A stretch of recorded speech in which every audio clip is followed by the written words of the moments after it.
pemirsa, pembatasan pengisian BBM jenis premium dan solar yang diberlakukan pihak Pertamina di sejumlah SPBU di Kota Ambon meresahkan para sopir angkutan kota. Pembatasan ini membuat para sopir angkutan harus berebutan mengantri setiap hari hanya untuk mengisi BBM.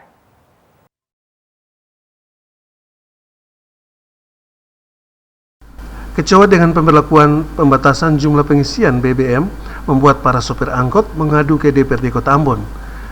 Perwakilan para sopir nekat menyambangi DPRD Kota Ambon untuk mengadukan kebijakan Pertamina yang dianggap sangat merugikan pengemudi maupun pemilik angkutan kota.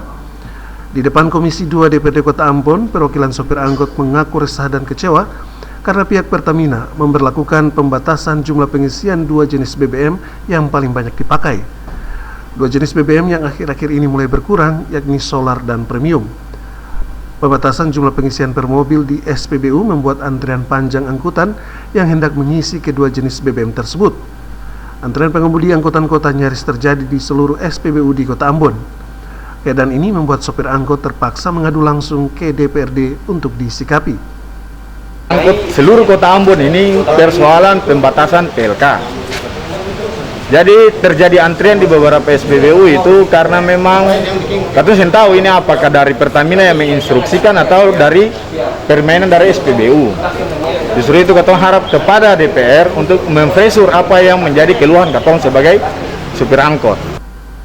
Sebelumnya dalam beberapa hari terakhir, kelangkaan dua jenis BBM membuat antrian panjang kendaraan hampir di seluruh SPBU di Kota Ambon.